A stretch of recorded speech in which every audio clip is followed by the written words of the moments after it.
Hi, this is hopefully going to be a one take on how to recover a forgotten or misplaced admin password for our Bobcat switches. These are the BRS 20, 30, 40, 50 switches, and required will be a obviously Windows environment, the Bobcat switch itself, power for the Bobcat, a USB-C cable, whether that is USB-C to USB-A or USB-C to USB-C, whatever is necessary for you to connect it to your laptop, and then being able to plug into the USB-C port on the Bobcat itself. The other thing that's required is a flash drive that has a USB-C connection.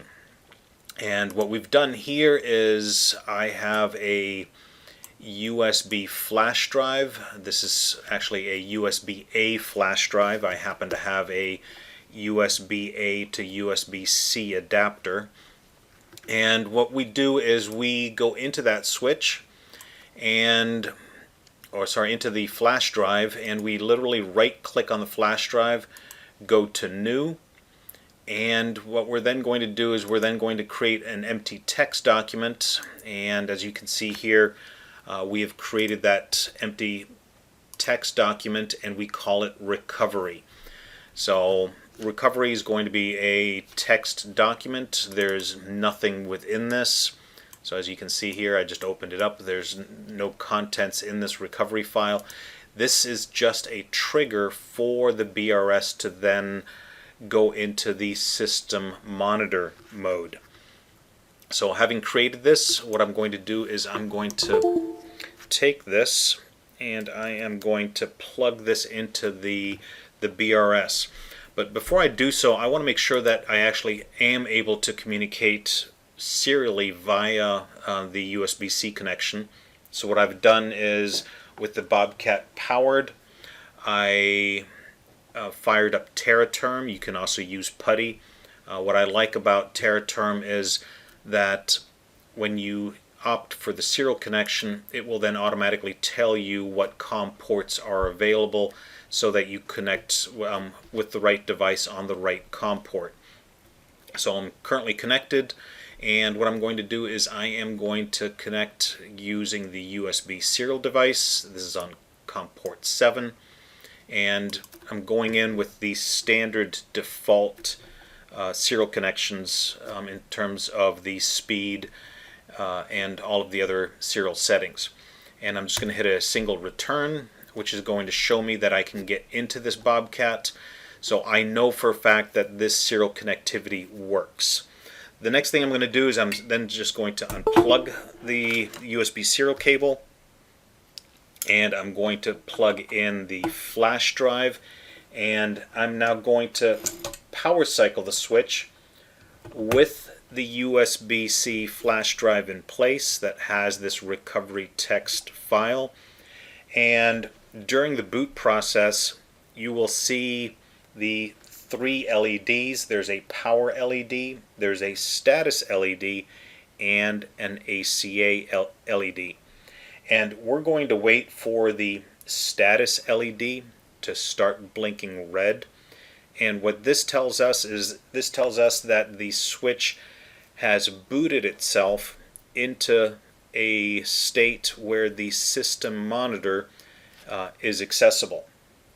So this takes about a minute to do for the switch to boot and enter this state. I have the LED lit for the ACA, and I now have the status LED blinking red. And with this blinking red, what I can then do is I can then simply unplug from this, or unplug the USB-C flash drive, plug in the serial cable, and I'm assuming I will likely, yep, here we go. So I just hit return, and it now bumps me, instead of the login screen, it bumps me into System Monitor 1. And from here, what I can then do is I can manage my configurations. I'm going to go in with a 4, and I'm now going to clear the configurations and boot parameters. So I will then do a 1. Yes, I want to erase the files on the switch, as well as any stored configurations that may have been backed up onto the USB flash drive through an earlier process. So I'm going to hit enter. So deleting files completed. And at this point I'm going to do a Q and another Q to simply reboot. So the switch will now reboot. It has wiped all of its configurations, and the switch should then come back online with the default admin private passcode and no IP address set. So we're just going to wait for this process to finish, just so that we can verify what we expect to see as and hold as true. So the switch is booting.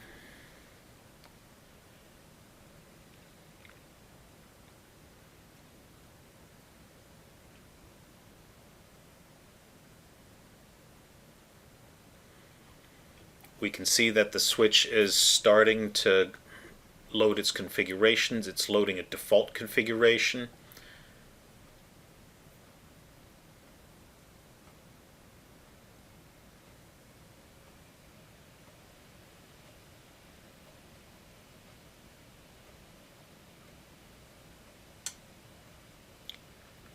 And here we have the switch back in its factory default state, no IP address, and I can now log in with the admin private. It's going to force me to change the passcode.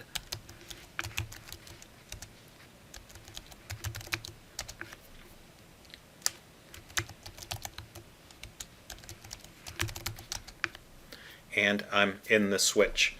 So it's a rather simple process. Once you know the necessary steps to take, it takes less than 3 minutes from beginning to end. And obviously, if you have any questions, please feel free to reach out to us. We're always here to help you.